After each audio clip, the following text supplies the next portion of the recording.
খাবারে বিষক্রিয়া আক্রান্ত হয়েছেন ইসরায়েলের প্রধানমন্ত্রী বেনিয়ামিন নেতানিয়াহু।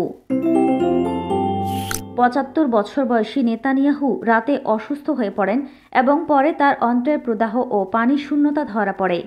রোববার সকালে নিয়মিত মন্ত্রিসভা বৈঠকে উপস্থিত ছিলেন না নেতানিয়াহু, আর এই সময়ে তার অসুস্থতার খবর প্রকাশ্যে আসে। পরে প্রধানমন্ত্রীর দপ্তর থেকে জানানো হয় তিনি রাতে হঠাৎ অসুস্থ বোধ করেন। হাদাসা আইন কেরেম হাসপাতালের অভ্যন্তরীণ মেডিসিন বিভাগের পরিচালক ডাক্তার আলুন হার্শকো তাকে বাসায় গিয়ে পরীক্ষা করেন।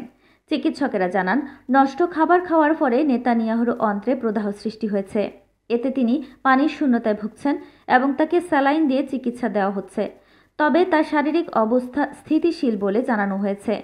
চিকিৎসকদের পরামর্শ অনুযায়ী প্রধানমন্ত্রী আগামী ৩ দিন বাড়িতে বিশ্রামে থাকবেন এবং সেখান থেকে রাষ্ট্রীয় কার্যক্রম পরিচালনা করবেন। এর আগে ২০২৩ সালে নেতানিয়াহুর হৃদযন্ত্রে পেসমেকার বসানো হয় এবং গত ডিসেম্বর তিনি প্রস্রাব নালীর সংক্রমণ ধরা পড়ায় অস্ত্রোপচারের মাধ্যমে প্রোস্টেট অপারেশন করান।